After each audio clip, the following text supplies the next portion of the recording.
সন্দ্বীপবাসীর জন্য একটি খুশির খবর। বিশিষ্ট দানবীর নুরুল মোস্তফা খোকন সন্দ্বীপ ও চট্টগ্রামে যাতায়াতে অসহায়, গরিব, প্রসূতি, বৃদ্ধ মহিলা ও রোগীদের জন্য ফ্রি স্পিডবোট সার্ভিস দেওয়ার প্রতিশ্রুতি দিয়েছেন। আজকে মহিলাদেরকে দেখে এই কথাটা বলতে চাই, জাস্ট নদীটা ঠান্ডা হলে, কালকে আমি একটা ইয়েতে বলছি, নদীটা ঠান্ডা হলে আমি প্রথমে দুইটা বোট পাঠাবো। এই বোটগুলো রক্ষণাবেক্ষণের জন্য দুইটা লোক নিয়োগ দিব।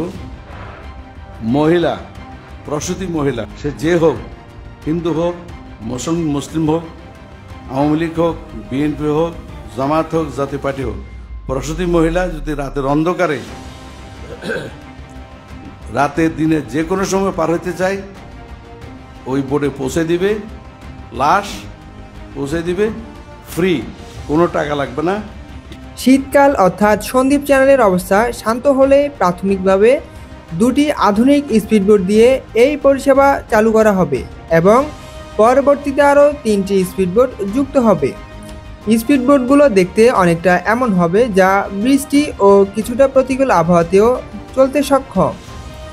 এই উদ্যোগটি স্থানীয়দের জন্য বিশাল স্বস্তি নিয়ে আসলেও নুরুল মোস্তফা খোকন একটি গভীর আশঙ্কা প্রকাশ করেছেন। আমি এখন সন্দেহ করতেছি যারা ঘাট চালায় তারা হয়তো এটাকে ক্ষতি করার জন্য চেষ্টা করবে, হয়তো নিজেদের সিদ্ধ করে দিবে, রাত্রে আগুন ধরাই দিবে। এটার দায়িত্ব খেলনা মামলাকে দিয়ে যাব।